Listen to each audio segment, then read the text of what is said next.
Екатеринбург шаарында кыргызстандык соодагерлер митингге чыкты. Маалыматка ылайык иш таштагандар соода орундарынын ижра акысы март айынан тартып 20-30% чейин кымбаттай тургандыгына нааразы болуп жатышат. Соодагерлер менен жолуккан базардын жетекчилиги баалардын кымбатташына коммуналдык кызмат акылары көтөрүлгөндүгүн себеп кылып жатат. Телеграм каналы жазгандай, Кыргызстандын Екатеринбург шаарындагы консулдугунун өкүлдөрү келип жолуккандыгын, алар соода борбордун жетекчилиги менен сүйлөшүүнү убада кылышкан. Кыргызстандын Орусиядагы элчилиги азырынча бул боюнча комментарий бере элек. Ушул айга карата Кыргызстандын 651.485 жараны учурда чет өлкөдө эмгек миграциясында жүрөт. Министрлер кабинетинин төрагасы Акылбек Жапаров маалымат, спорт, жаштар саясаты министринин коллегиялык жыйынына катышты. Кыргызстандагы тойлорду бир түрдүү кылып өткөрүүгө чакырды.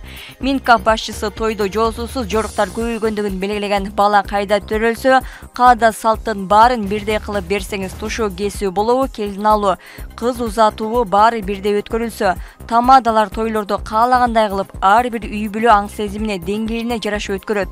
Тойкананын ичине ат алып кирип жатышат. Пил болсо аны деле алып киришмек. Сиздерден өтүнүч ушул каада салттын баарын иреттеп берсеңиздер, деди өкмөт башчы. Коллегиялык жыйында Маданият, маалымат министрлигинин 2024 жылга карата актуалдуу милдеттери талкууланган. 3-5 жыл аралыгында сууга байланыштуу маселелердин көпчүлүк бөлүгүн чечүү пландалууда. Бул тууралуу Агро-диалог 2024 форумунда Бакыт Төрөбаев билдирди. Ал форумдун биринчи күнүндө фермерлер суу тартыштыгы боюнча арыздангандыгын айтты. Суу көйгөйүн чечүүгө каражат бөлүнүүдө. Биз суткалык жана декадалык аралыкка жөнгө салынып турган бассейндерди, каналдарды курабыз. Эгерде каражат болуп турса, 100%га болбосо дагы 80%га чечүүгө аракет кылабыз, деди Төрөбаев. Ал кошумчалагандай, тамчылатып сугаруу боюнча пилоттук долбоор бардык райондордо ишке киргизилет. Муну менен катар башка суу үнөмдөөчү технологияларга дагы көңүл бурулмакчы. Бийлик Кыргызстандагы 3 жерде алтын кенин казууну пландап жатат. Бул тууралуу Кыргыз алтын ишканасынын директору Кубат Абдыраимов билдирди. Анын айтымында бул долбоор 5 жылда ишке ашмакчы.